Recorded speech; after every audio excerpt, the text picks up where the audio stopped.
Do we have any public comments? I have no written comments. Heather, do we have anyone on the line? No calls. Okay, moving on to action items. Approval of minutes. All right. Are there any requests to speak on this item? I have no comments on here. Okay, and no comments from the committee. It's moved by Commissioner Smith. Is there a second? Second. Second, was that Mr. Calendres? Yes, sir. Second by Mr. Calendres. Roll call vote, please. Commissioner Black? Approve.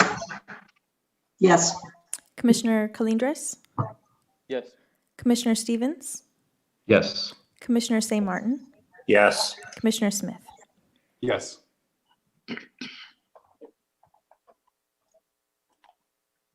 Okay, and item 2, reorganization of the Planning Commission. Can we have a staff report, please? Commission, annually, the Planning Commission has the opportunity for the reorganization to appoint a chair and a vice chair to the commission. Within the ordinance, there's no process specific to the commission on how to select. However, recently, City Council adopted a process in the selection of mayor and mayor pro tem. So what I've done, I've just copied and pasted that process in the staff report here. And you can choose to follow that process. It falls on tenure. So I went ahead and looked at the tenure of the commission and listed that there for you. So I have Nathan Smith with a tenure dating back to 2010, Mr. St. Martin, 2015, Patrick Stevens, January of 2019, Anthony Calendres, November 2019, and then Jessica Black as of this evening. So I'll let you decide how you would like to nominate for chair and vice chair. And I would recommend that each one be done separate with a separate vote. Do we have any recommendations as to adopting the tenure plan as in the staff report adopted from City Council's plan? Any comments or? Yeah, Mr. Stevens, as I have been on here a while, I have had the opportunity to, as chair of this commission, I believe on 3 years. And I know that you were just kind of moved up into that position. So if it's, the commission decides to adopt tenure, that's fine. However, I would be supportive if you wanted to maintain your position as chair for this year moving forward.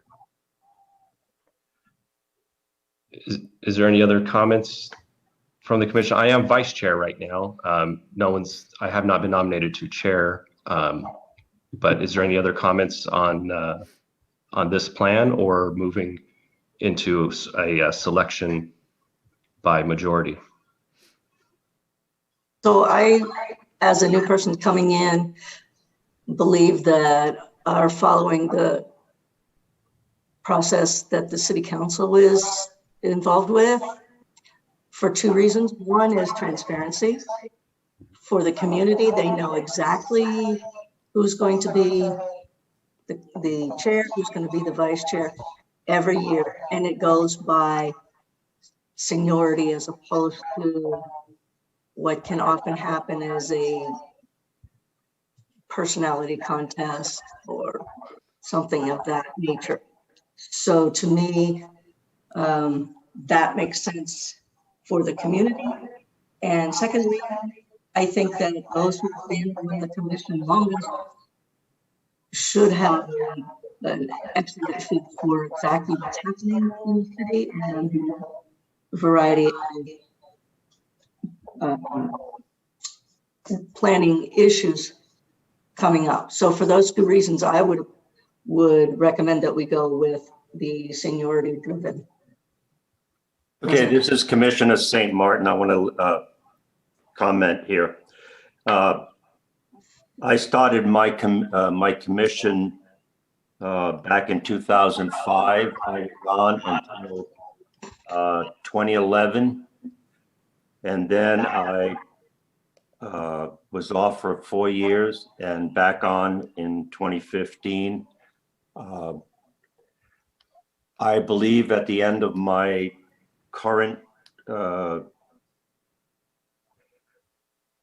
period, I'm going to be not seeking a next term after the 2022 when 2022 ends. I will not be seeking reappointment.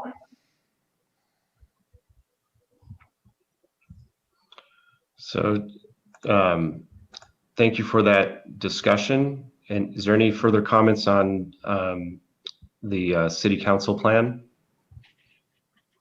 If none, we have an option here to either nominate, and I'll throw it out there. Is there a nomination on the floor for a chairman for 2021? I nominate you to continue, and then we will look for a nomination for vice chair. I accept. Is there a second to that nomination? I'll make a second on the, since this is a role that you were going to be stepping into as vice chair last year. I'll make a second that beginning with the vice chair and moving forward, we would adopt the city council policy. Okay, so I have a motion and a second to nominate Patrick Stevens. So I'll do a roll call. Commissioner Black, So this is strictly for the chair. just for chair, correct. Okay, I would, yes. Commissioner Colindres, Yes. Commissioner Stevens,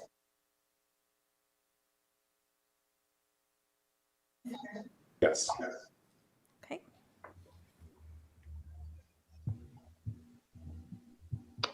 So for the vice chair, if I understand that correctly, Commissioner Smith, we want to follow the city council adopted plan.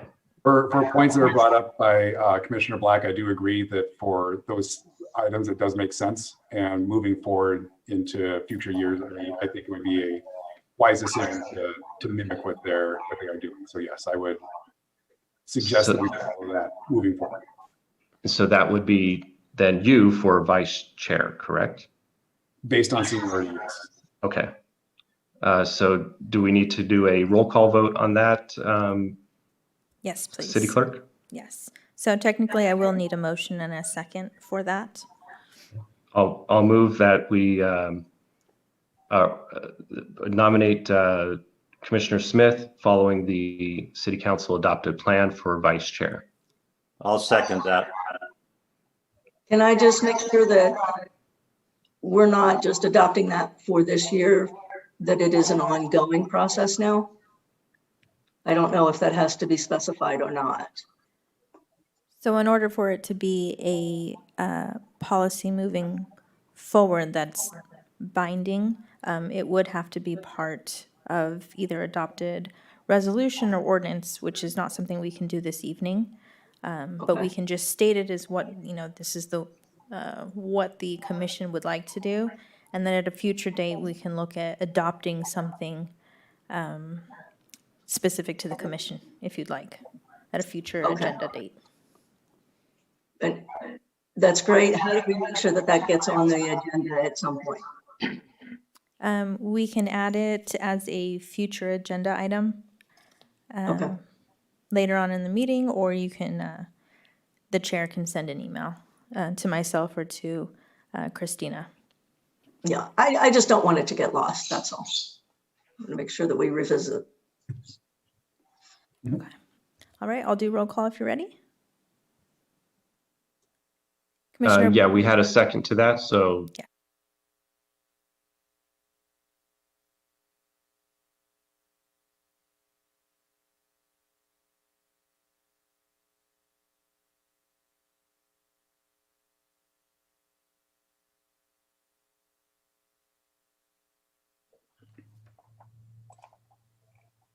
Just making some notes. Thank you. All right, that moves us on to item 3, a conditional use permit 2020-0054 for a request for an ABC Type 47 on sale.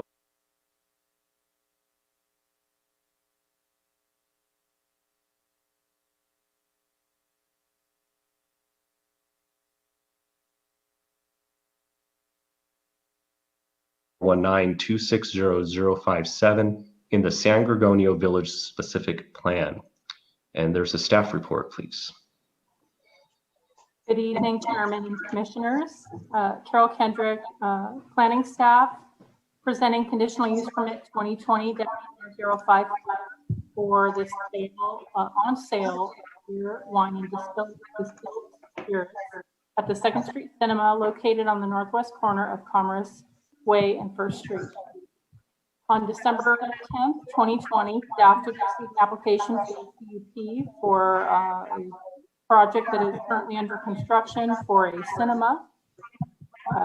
As the municipal code does allow alcohol sales subject to a conditional use permit.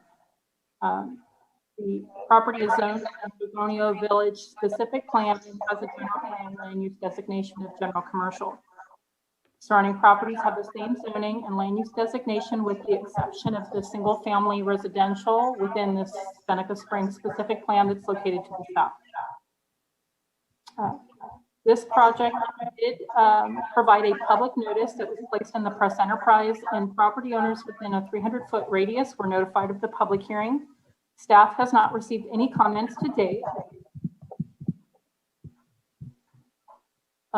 As I mentioned, this is located within the San Gorgonio Village specific plan, and this particular area is currently under construction, and it is anticipated to open in spring of this year. The cinema proposes to operate from 11 a.m. to 10 p.m. 7 days a week. The alcohol sales would be limited to patrons to 2 drinks. And based on ABC requirements, they base alcohol sales on a ratio based on the population within the census tract. The proposed project is located within Census Tract 438.20, which allows 3 on-sale licenses based on the population ratios. There are currently 3 licenses that are issued in the census tract. Therefore, a public convenience or necessity finding is required to allow a license within an oversaturated census tract.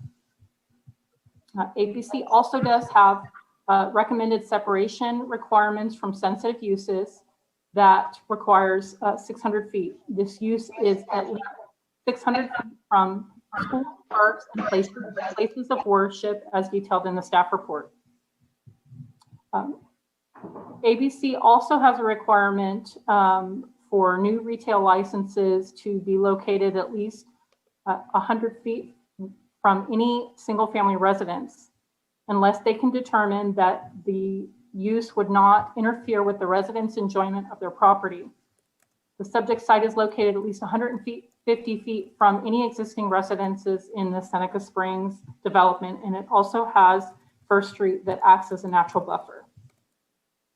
Project is exempt from CEQA as a Class 1 existing facility categorical exemption. And the required conditional use permit findings can be adequately met and are included in the staff report. So at this time, staff would like to recommend that the Planning Commission hold a public hearing and approve conditional use permit 2020-0054 subject to the proposed conditions of approval, and direct staff to prepare a notice of exemption for the applicant to record with the county clerk. So at this time, this concludes my presentation. I'm happy to answer any questions that you may have. We also have the city attorney, Robert Patterson, on the line, and I don't see the, there we have Mr. Corkill that could answer questions from the applicant's standpoint. This concludes my presentation. Thank you. Is there any commission discussion at the moment for this item?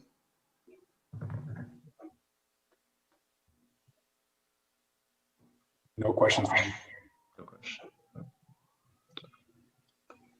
I do have a question. It could be for the Carol. You said the developer is here. Yes, so Mr. Corkill, that's on the line that can answer questions from the applicant's standpoint. Okay, should I go ahead and open the public hearing at 6:23? Yes. All right. The one question I had, I meant to bring this up earlier to staff. The hours of operation was 11 a.m. to 10 p.m. And it seems like, is that just of the sale of alcohol or is close of business? It seems like movies, have later showings and go on past 10 o'clock, at least some of the showings I've been to, but I don't know if that's who that question could be answered by.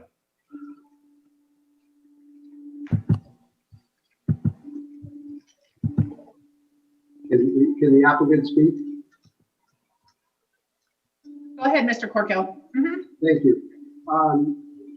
The condition of 10 p.m. we request to be changed to 11 p.m. That's when service would end. Although consumption on the premises should not be ended at 10 or 11 p.m. It should be ended when it closed for business. 10 p.m. is not consistent with the time that we found in any licensing at any of our locations or other locations. Mr. Corkill, sorry, I don't mean to interrupt, but your audio isn't coming in clear. You may have to get closer to your mic. Can you hear me now better? Yes. Can you hear me? Yes, I think we can hear you better now. Okay, thank you. 10 p.m. as a ending time for service of alcohol is not consistent with the licenses of any other movie theaters in the area, such as Redlands or Palm Springs. We would request that service be permitted until 11 p.m., but consumption of alcohol on the premises should be permitted until the end of the final movie. We have no way to effectively monitor ceasing consumption during the middle of programming that we have in our facility. Okay, so is that 10 p.m. then an accurate time on the conditions, or does that need to be adjusted?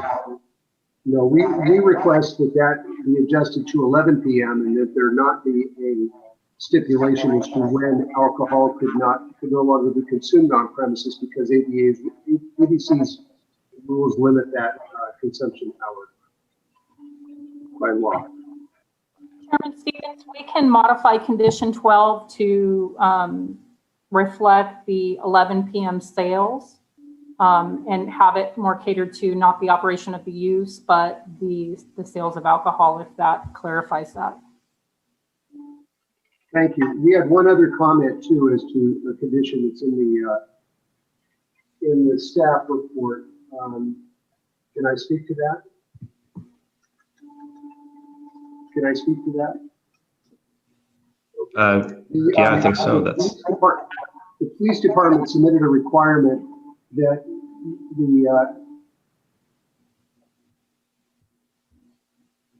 the broad requirement that the parking lot be covered with security cameras, and there is no infrastructure in place to wire our parking lot for security cameras for the consumption of alcohol, and I don't think that condition is consistent with any other establishment in the community that has an ABC license, nor is it consistent with other movie theaters. We have a camera system that covers our building, all walkways surrounding it, etc., and we think that that is sufficient.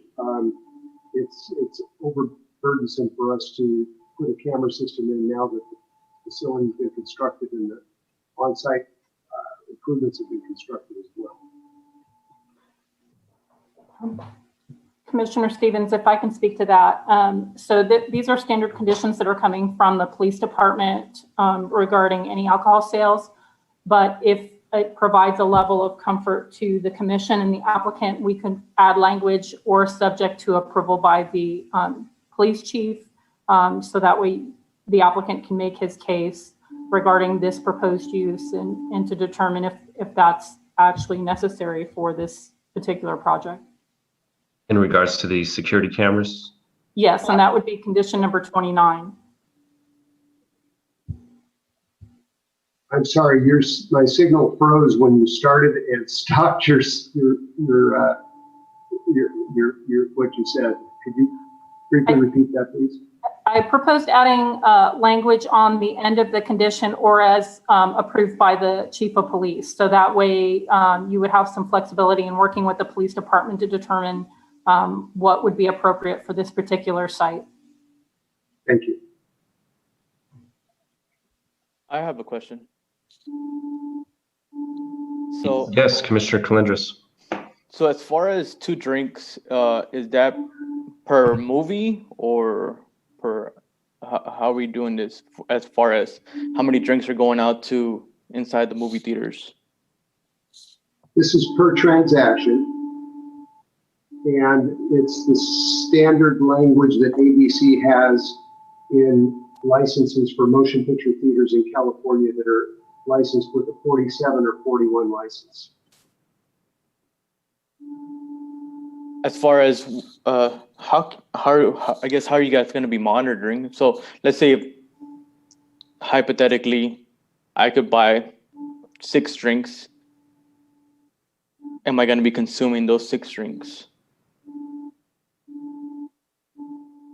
It's up to us to make sure that you don't consume more drinks than you should be consuming, and it's up to us to judge whether or not you're in a condition to purchase more beverages.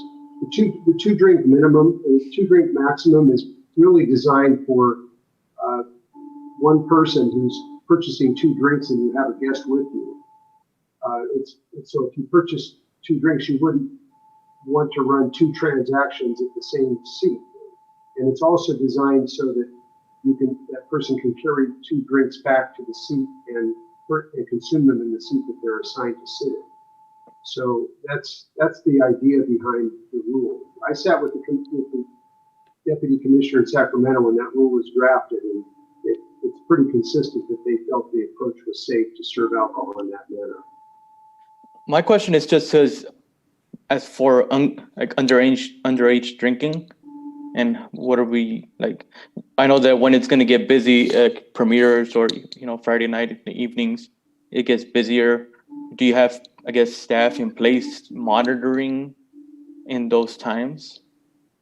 The license is conditioned on supervision in the auditoriums. We have to send a staff member in each auditorium no greater than 30 minutes apart in order to supervise the consumption of alcohol. It has to be served in a cup that's clearly identifiable as something other than any other beverage that we serve, so that we can see who has an alcoholic beverage in their hand and so forth.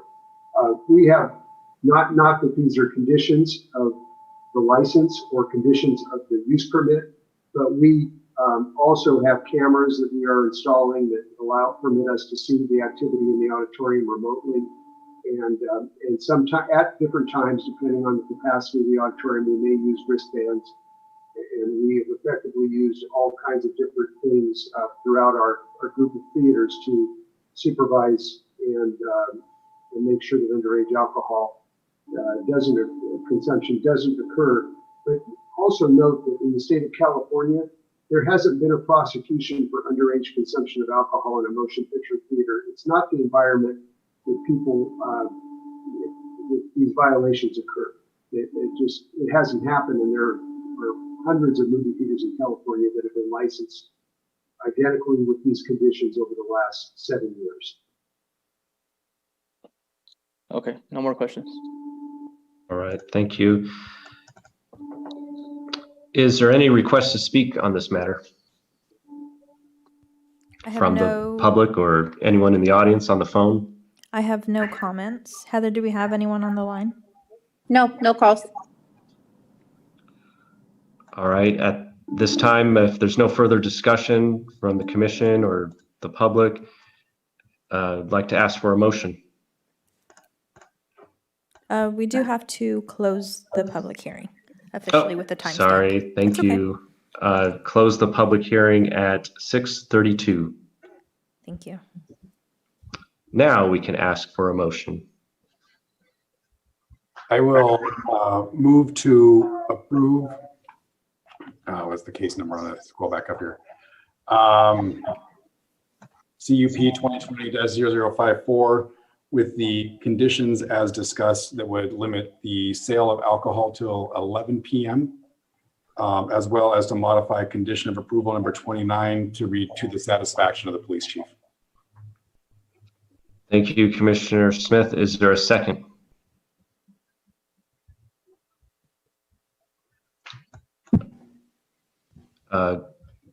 I saw Commissioner Black's mouth move. Yes. Oh, yes. Sorry. I was miming it. Motion sorry. All right, so that's a second by Commissioner Black. Roll call vote, please. Commissioner Black, Yes. Commissioner Colindres, Yes. Commissioner Stevens, Yes. Commissioner St. Martin. Oh, I think you're muted, Mr. St. Martin.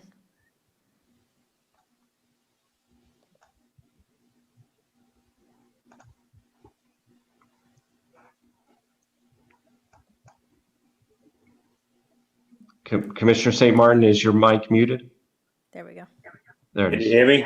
Yes. Yes. Okay, yes. Commissioner Smith. Yes. All right, that passes 5-0. I think Commissioner St. Martin was pulling a Commissioner Black and leaving it muted. All right. Item 4, plot plan 2019-0253, conditional use permit 2019-0042, CUP 2019-0043, and environmental 2020-0013, commonly referred to as Beyond Beaumont, located on the southwest corner of 6th Street and Pennsylvania Avenue.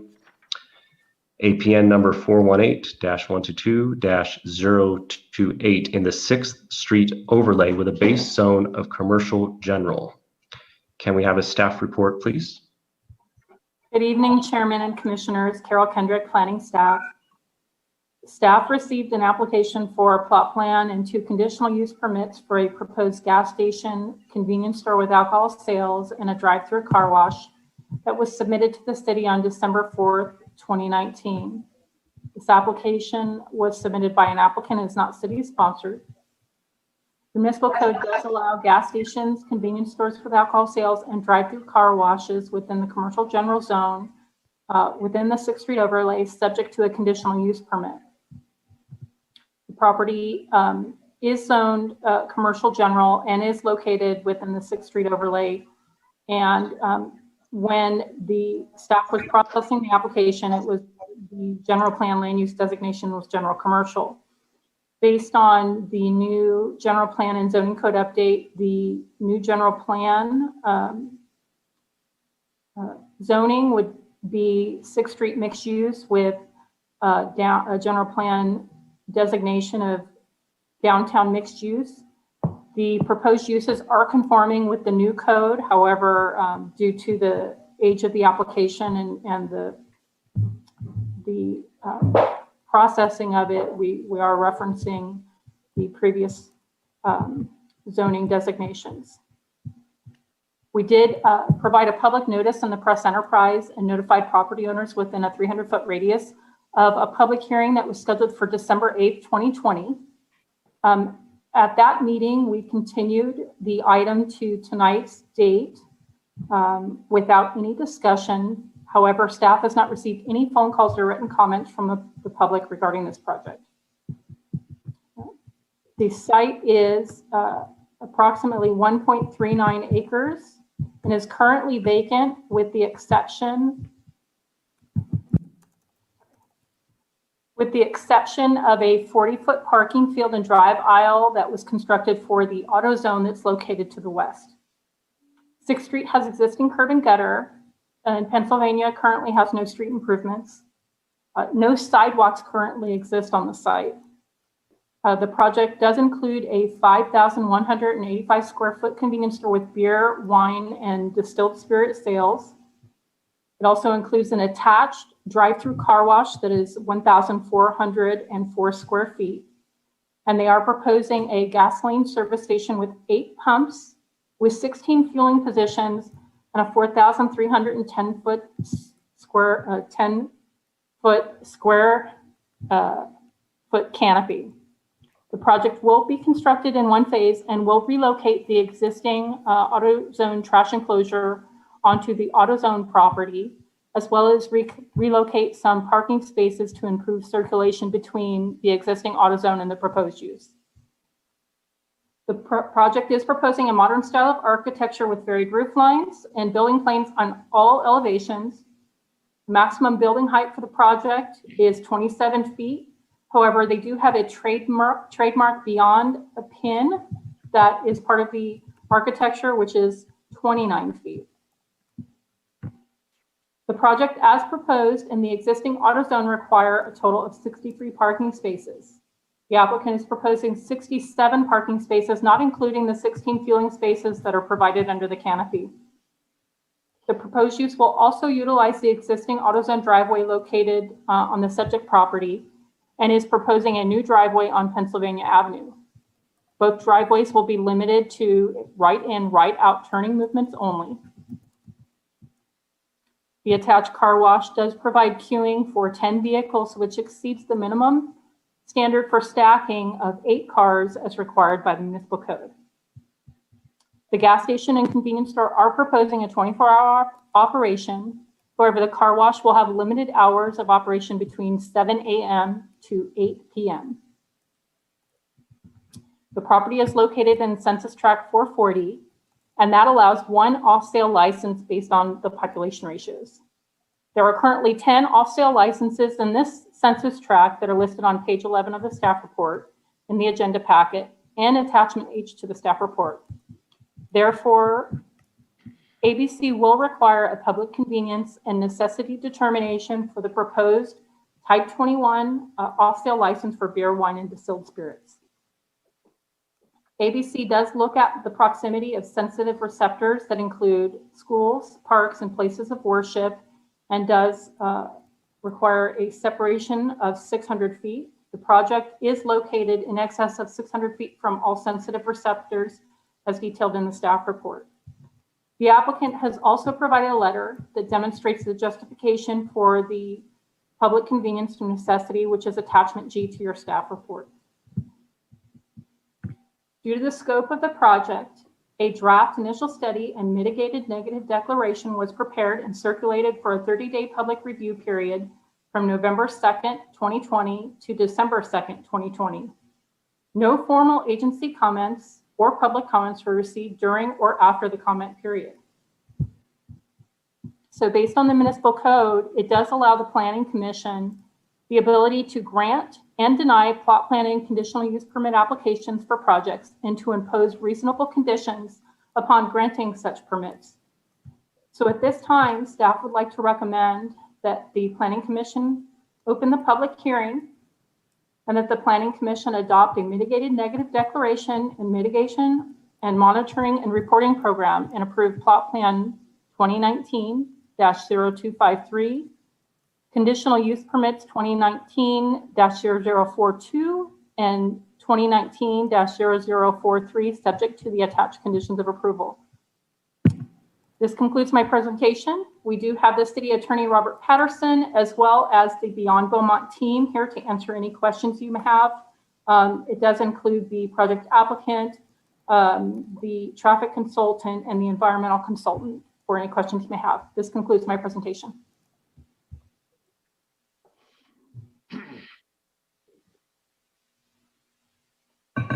So I have a question, and it's a little bit roundabout, but I know that the city has developed a downtown plan, and I'm wondering if the architecture that we're looking at for this car wash multi-use facility is in line with the parameters of the theme of the downtown area, or has that not been discussed?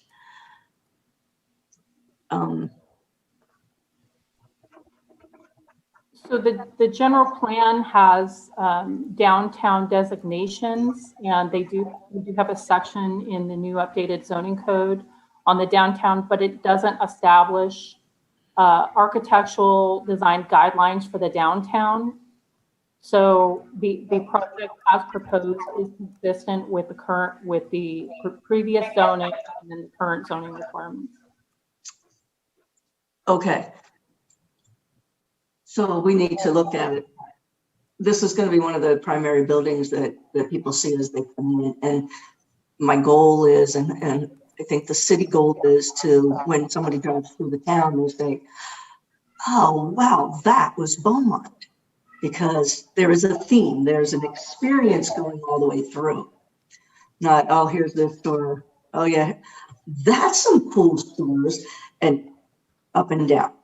So I don't know what the conditional use permit would allow or what we would be approving right now, but is that something that we can revisit in the near future as far as trying to get some collaboration around a theme throughout so that everything is, I don't want to put something up that's going to be totally an opposite of what we're striving for as a city downtown area. I'll speak to that briefly. So we have two separate and distinct issues. So tonight we have the item that we're considering, which Carol spoke to, that the city does not have any specific design guidelines that we can really use to regulate. But if you would like to, during your commissioner comments at the end of the meeting, direct staff to some information about design guidelines, or if that's something that you would like to discuss in the future, that's definitely something we can bring back to the commission as a whole. And I'll defer to the chair on that, or your request to the chair on that for direction to staff. Okay. Thank you. Because of the timing of this project, would any sort of guidelines be able to be conditioned on this particular project, or is that kind of, too late? Yeah, this would be down the road. So Okay. Right now, this project was filed, if I'm not mistaken, in 2019. So it has been under review under the code prior to the general plan update and the downtown area plan and such. So we would apply those standards. The discussion on any type of design guidelines or anything like that for the downtown area or anywhere else in town would be a separate consideration. So that would not be part of the discussion this evening. Okay, thank you. Is there any other commissioner comments or discussion? I have some questions, yes, for staff at this point. The development plan as presented is, it appears that it is consistent with the future improvement plans for Pennsylvania Avenue. I just want to make sure that we're allowing for ultimate improvement at that, when that interchange is improved. Robert, do you want to speak to that? Yeah, hi, this is Robert Vestal, principal engineer. Yeah, we have worked with the applicant to ensure that the improvements are consistent with the widening project. Okay. And with the proximity of this, the driveway and the access points to the intersection of Pennsylvania and 6th, it would appear that at such time when the traffic volume is increased as it is at Pennsylvania, the access to this would be right in, right out only at both driveways? That is correct. Okay. And so the project currently is conditioned as such as well? Yes. Wonderful.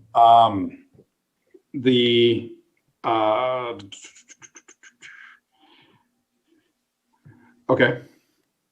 I have, again, I've got a general comment. I think that, these types of applications, we've seen a number of them come in over the recent months. And, while I feel that service stations and car washes are appropriate near freeway intersections, that we're going to get to a point where we're saturated. We don't have any land left for freeway intersections later on. So that would be something I would potentially for Mr. Stevens at the end of the meeting as a request to look at, making sure that, as we develop and as these locations near major interchanges are filled up, that maybe we look at, restricting some uses in some of the more internal community general sites. And then I've got a question for the applicant at the time that you open the public hearing. Okay, any other commission discussion? I have a comment. On the right turn and the right out, right in, do we have like a curve kind of indicating and kind of guiding people to make a right in and right out turns? There will be signage with distinct language prohibiting left turns. Just because I know that right on Pennsylvania, it does get a little clogged up, so I could kind of see people cutting through the gas station to get into 6th Street.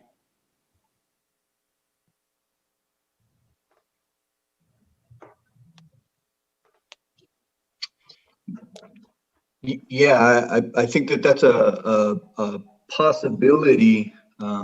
Certainly we see that throughout the city. I'm not sure what we could implement to really restrict that. When the road is widened for the intersection, would there be medians, physical barriers put up on Pennsylvania and 6th? No, not at this location. On Pennsylvania, near or closer to the freeway, there will be a median, excuse me. There'll be a painted median at the intersection of Pennsylvania and 6th. Okay. All right.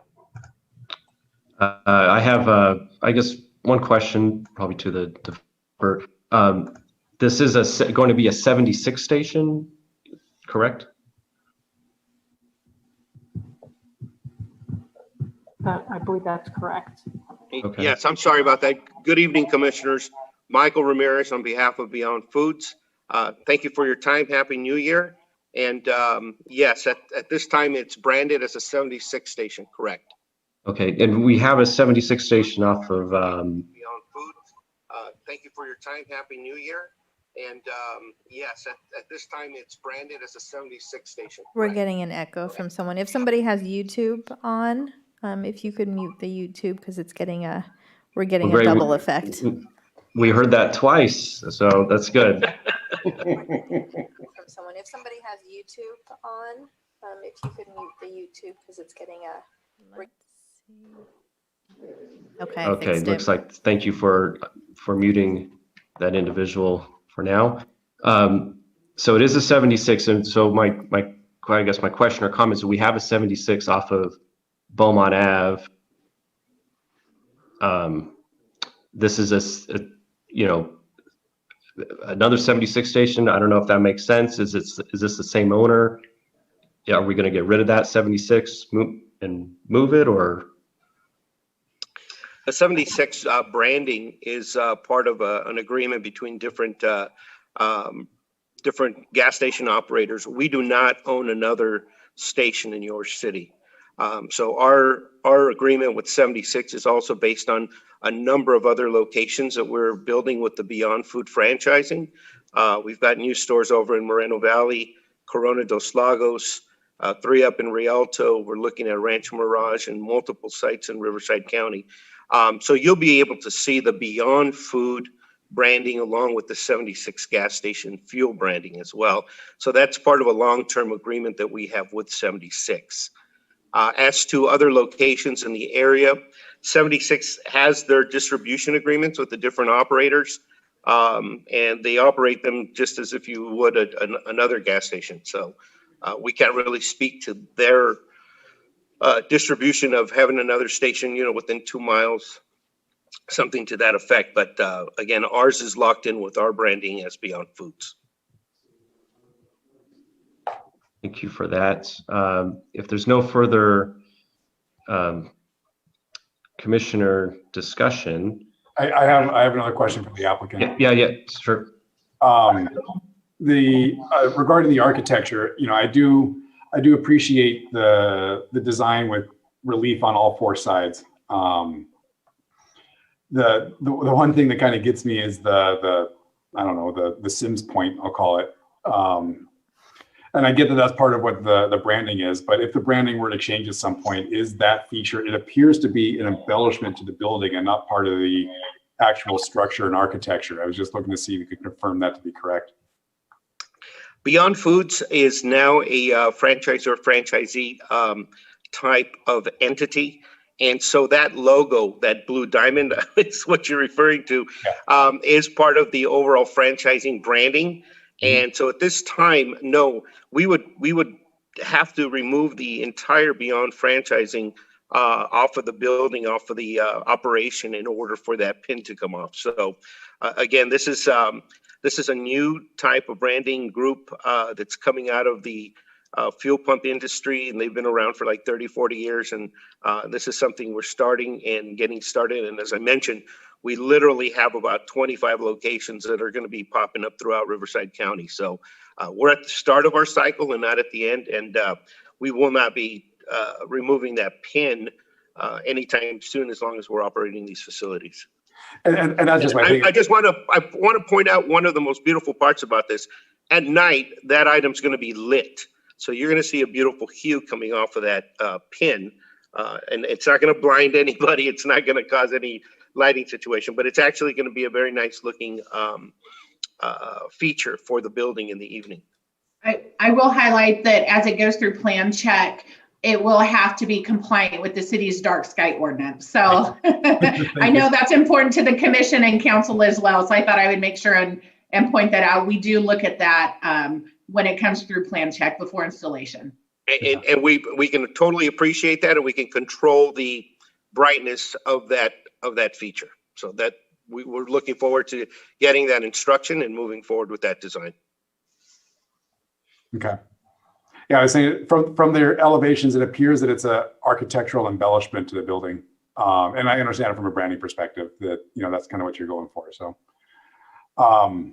it's just more of a, if it's something were to change in the future, is that something that could be taken down? It appears so based on the elevations. Well, nobody. Kind of something I would ask for city staff just to verify it first at some point in the future, as long as it's not a non-structural element to hold up the building. The second question I have is, for electric vehicles, we've been asking other service stations as they come up to provide parking for electric charging. And is that provided as part of your proposal? I believe we're showing those on the site plan. Let me just pull it up real quick. If you don't give me 1 second. We're putting them in on all of our locations. So, also, I have the architect online right now. So, Tom, if you're there, can you just pop up real quick? I think it's right there in front of the C-store. It's marked item number 24, I believe. Oh, I see it. Yes. So that it'd be compatible with 4 stalls. Correct. Okay. Tom is, and if I'm speaking out of turn, Tom, please correct me. Tom Lau is the project architect. Yeah, good. Okay. Thank you. Thank you.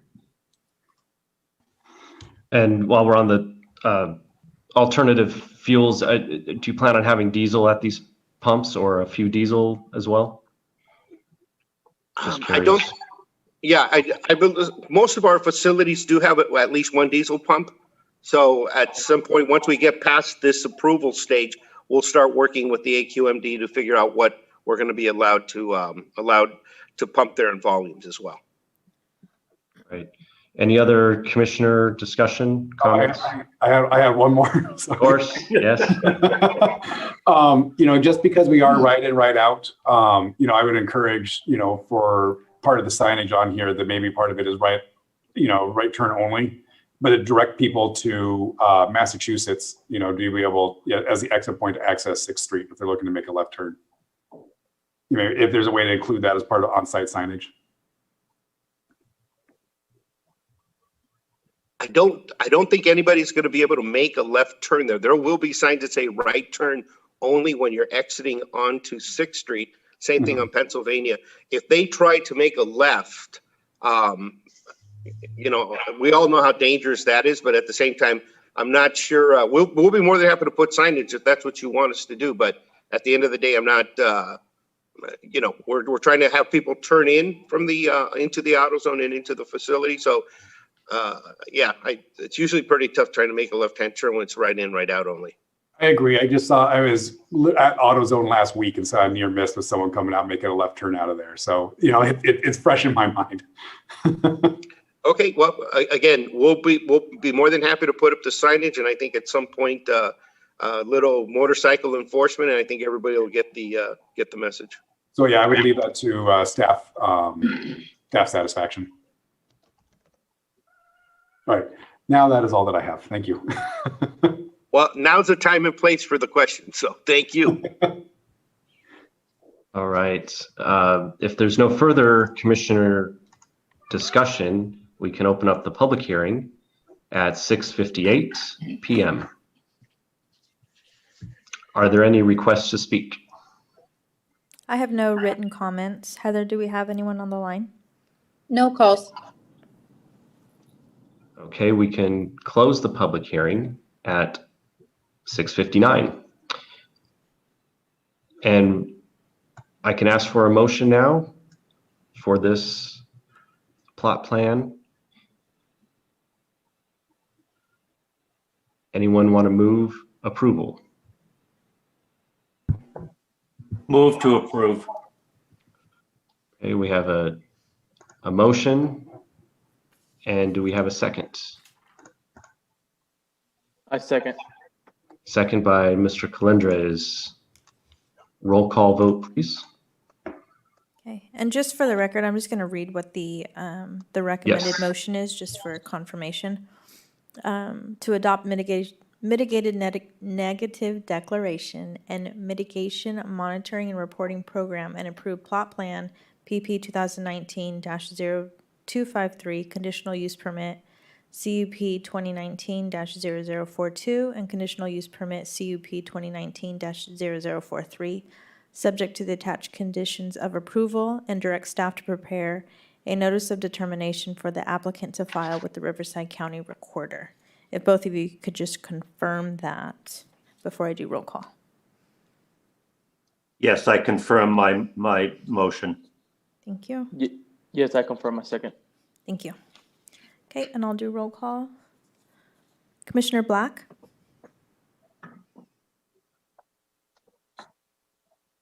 Okay, I'm not sure how this works, but I would like to continue with, I believe it was Commissioner Smith's idea of, are we being saturated with these types of businesses? And do we have a study on that? Can we delay the vote until that's been determined? Or do I just say no? There's a motion and a second. I understand. So do I just say no? You can say no. Attorney. Okay, no. Okay, got it. Okay. Commissioner Calendres? Yes. Commissioner Stevens? Yes. Commissioner St. Martin? Yes. Commissioner Smith? Yes, and then, you know, Mr. Stevens will talk about the additional items at the end of the meeting. Great.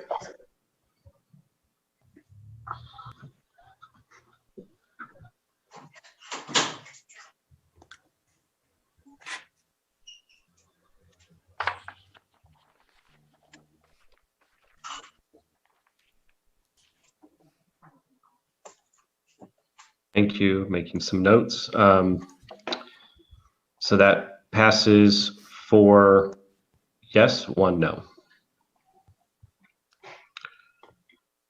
Moving on to item 5, specific plan amendment SP 2020-0004, a city initiated request to amend the conditions of approval for the commonly referred to Fairway Canyon Tournament Hills specific plan that include the deletion of condition 30, planning 4, and 30, planning 19, and the update of several conditions to reflect City of Beaumont in place of County of Riverside.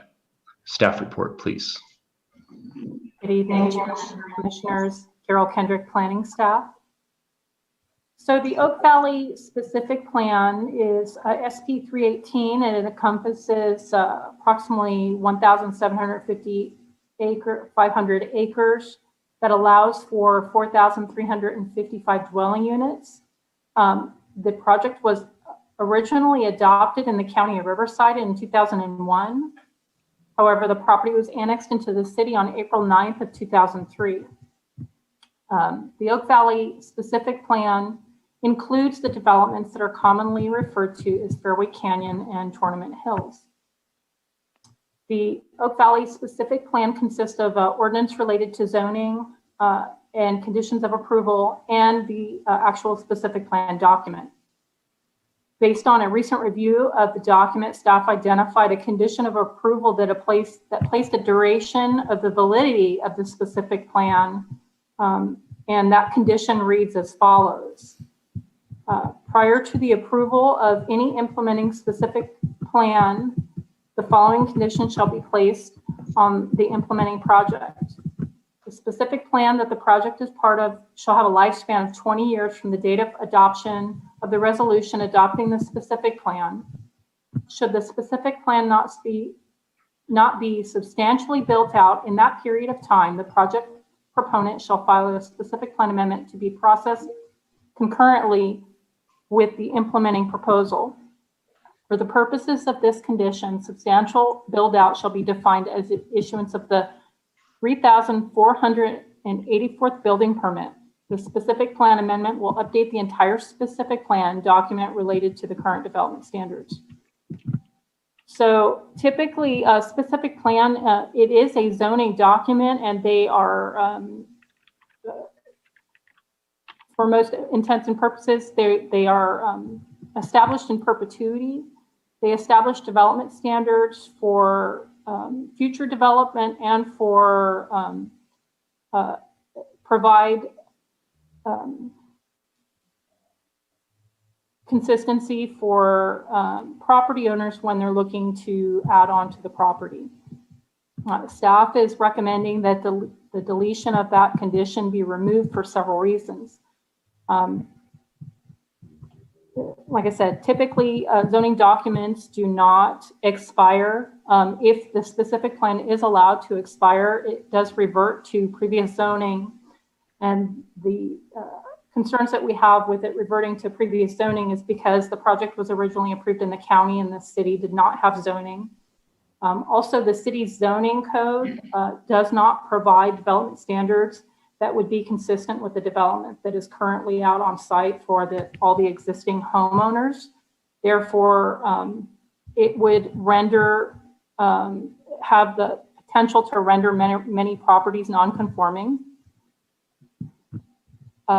When we're looking at the previous zoning that was in the county, there was a multitude of zones that were on the properties that included mobile home subdivision, combined area zoning, general residential, residential agriculture with various densities from 1 to 2.5 acres, rural residential, light agricultural with a 10-acre minimum, general commercial, and 1-family dwelling.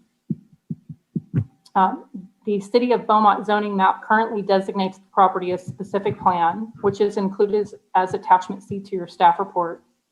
And as I mentioned, the existing zoning code does not provide development standards that would be comparable with the existing development on site.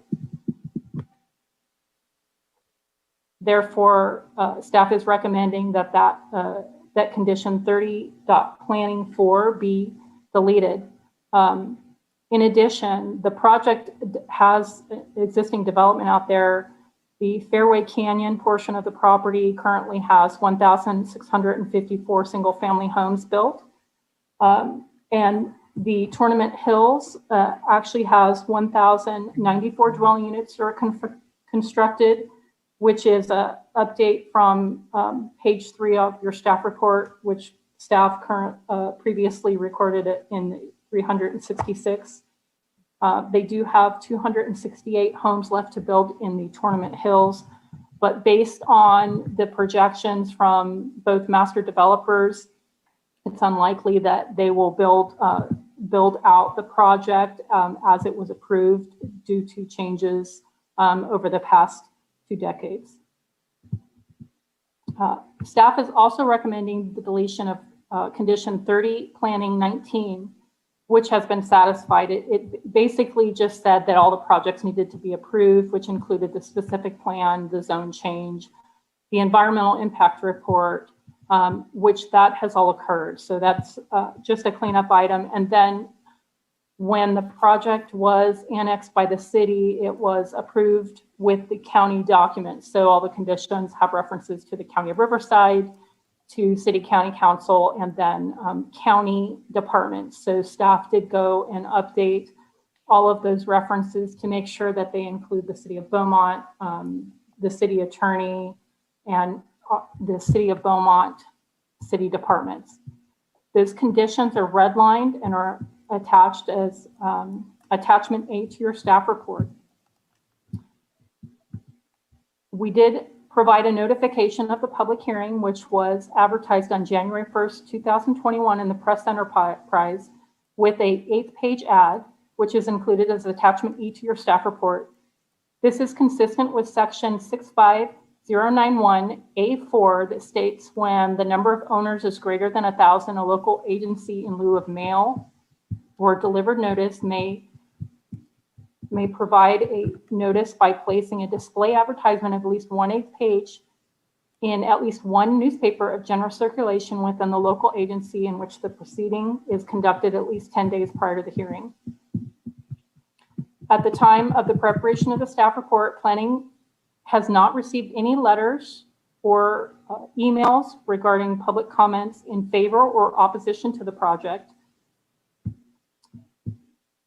In addition, from a CEQA standpoint, the environmental impact report that was prepared and certified in 2001 for the project, with the latest addendum of the environmental impact report that was approved by City Council in 2014, adequately addressed the impacts to the project, and the proposed modifications to the conditions of approval do not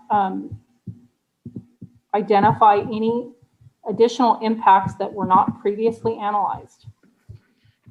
So at this time, staff would like to recommend that the Planning Commission hold a public hearing and forward a recommendation of approval to the City Council to adopt specific plan amendment SP 2020-0004 to the Oak Valley SC PGA specific plan Oak Valley Greens, subject to the attached conditions of approval.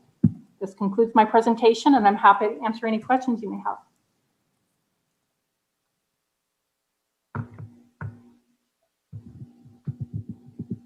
Before public comment, Commissioner Stevens, I have a question for Mr. Patterson. I apologize because it didn't dawn on me until this moment, but my residence is within the boundary of the specific plan. And as this would affect underlying land use, do I need to recuse myself from this decision?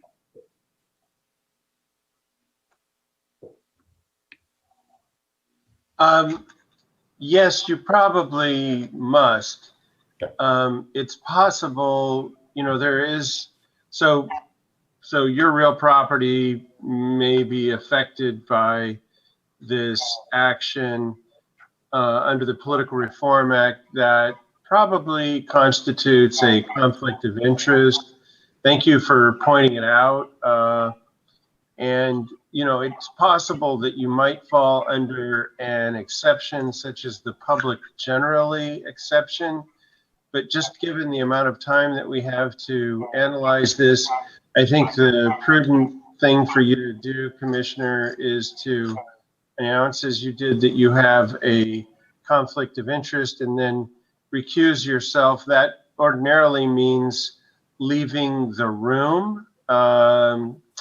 Under the circumstances, you should probably mute the microphone and maybe click off the video as well.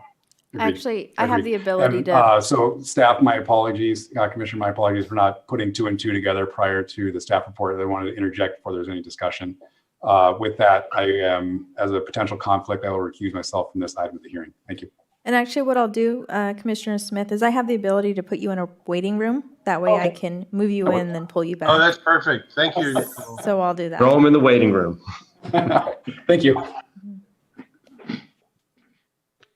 Okay. All right. Is there any commission discussion? No comment. No comment. All right. Then we can open up the public hearing at 7:13 p.m. Are there any requests to speak? I have no written comments. Heather, do we have anyone on the line? No, no calls. All right, and we can close the public hearing at 7:14.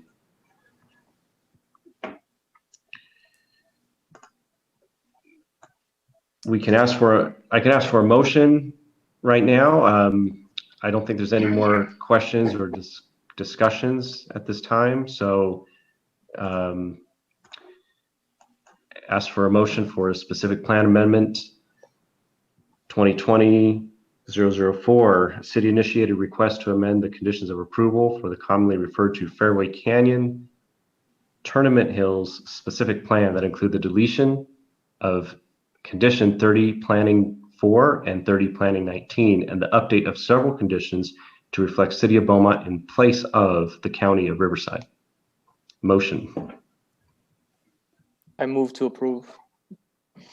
The motion would be to forward a recommendation of approval to council. To forward the recommendation to city council. We have a motion by Commissioner Calendres. Do we have a second? Second. Second by Commissioner St. Martin. And a roll call, please. Commissioner Black? That was a yes. I saw her. Oh. I'm She's sorry. muted. Can you I do this all day long. Yes. Thank you. Commissioner Stevens Yes. and Commissioner St. Martin. Yes. So that is 4 in the affirmative and 1 Abstention. abstention. Yeah. Okay, I'm going to go ahead and move Commissioner Smith back in.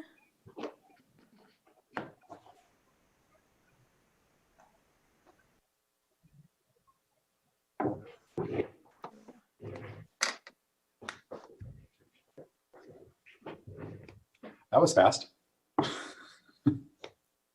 Welcome back. Thank you. So do we have any community development director comments? I do have some, and I know we don't typically have commissioner comments listed on the agenda, or at least I don't see it this week before the adjournment. So do you want me to make comments, or do you want to go ahead and do some commissioner comments first before I give mine? Sure. The only comments I have is basically how to handle this with staff. 2 requests from Commissioner Black and 1 from Commissioner Smith. Is that something do we handle tomorrow through email? And I just want to make sure that those are reflected in properly and accurately. You're talking about the protocol like council has, that item? That one, and her request on the design guidelines for future downtown areas to look at.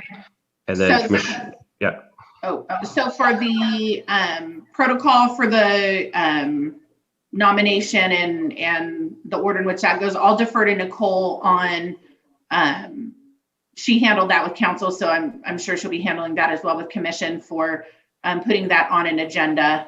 We typically meet once a month, as you guys know, so I think we'd be looking at February at the soonest, depending on how much time to prepare that information. As far as the design guidelines go, Carol and I can work on pulling something together. And typically what we would do in a case like this is prepare some information and then have a discussion with commission at a meeting. And then, we could open it up for public comment if you wanted to as well, if people decide they want to talk. And then, go back and do some more work on it. I will highlight for you that the commission in this case would be providing a recommendation. Ultimately, council does have the final say on whether or not we would adopt any sort of design guidelines or even direct staff to whether or not we wanted to work on it or not. So we would probably take direction from commission, then we would probably subsequently go to council and have a similar discussion to gauge council's appetite for whether or not they wanted to pursue design guidelines either for the downtown or citywide or whatnot. But we can go ahead and put that on the agenda for the February meeting if that's the commission's pleasure. Is that the commission's pleasure? Yes. Yes. Yes. Okay. All right. Yes. Great. Mr. Chairman, before we go to the director's comments, I want to remember a former planning commissioner that I served with from 2006 to 2008, Mr. Sam Padalano. I noticed in the obituaries that he passed away in December. He was 64 years old. Most of you probably don't remember Sam. Nicole might remember Sam. But he was a fantastic planning commissioner. He was dedicated to doing the job. We both ended up running for city council in 2008. And after that, he left the planning commission. But I just wanted him remembered. He was a phenomenal person and a friend of mine at the time. Thank you. Thank you for that, Commissioner. Is there any, we should really, close in honor of Sam when that's appropriate. And is there any community development director comments? I do have a few comments. Thank you, Chairman. I want to thank Carol for doing the heavy lifting tonight. It was the Carol show, and she worked hard on all these staff reports. She's been working on the specific plan amendment in particular for a number of months, trying to clean that document up, and I appreciate her, all her work on that. We have a couple things that'll be coming up in the next couple months for you guys. We have the SCAG grant, the parking strategy study that we've been working on, and that's nearing completion. So I anticipate we'll have an update or a draft document for your viewing pleasure in the next couple months. We have a lot of projects coming up. I know last year periodically I would send out to you guys the community development project update, the project status, and sort of the department, what we're working on thing. I'm going to start sending those out to you monthly. I send them to once a month into the city manager's office for city council. I think it'd be a benefit for you guys to also have that as you're out in the community and questions come up about what's going on where or on social media and whatnot. Staff monitors, things like that, but we don't always have the same interaction or the ability to communicate with everybody about what's going on. So I'll be sending that out just via email to your planning commissioner emails so that you have that. As always, you can email or call Carol or I if you have questions about projects that are on that list that are out, or you can always refer community members to planning staff to answer any of those questions. The housing element update is well underway. We have been working with the consultants on that. We're looking to monitor legislation coming out of Sacramento in the next few months to see if there's anything that we may need to add to the housing element so that we remain in compliance with what the state's goals are. And I'll keep you guys updated on anything with that. We will be doing some community outreach, and that'll be coming up, I think, in the next couple of months, probably more towards the spring, as we have some of the baseline data gathered and ready to present, and then ready to talk to the community and the stakeholders about what we're looking for, what they're looking for as well, for this next 8-year cycle. Other than that, City Hall is still closed to the public.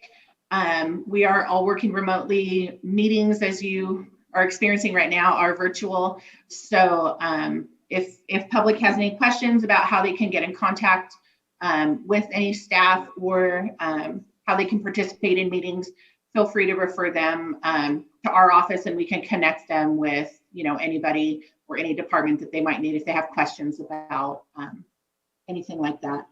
So with that, I will wrap it up by saying welcome, Commissioner Black. Glad you're joining us, and I will see you guys next month. All right. Thank you. Yes, Commissioner Black, it's going to be a pleasure to serve with you and to serve with all of you, of course, and looking forward to that. And if there's nothing else, would like to adjourn in memory of Sam Padalano of Beaumont, a past planning commissioner and friend of Commissioner St. Martin, and thank him for his service and dedication to our community. Adjourn at 7:24. Thank you all. Thank you, Chairman. Appreciate it. Thank you. Good night. Thank you. Thank you. Good night.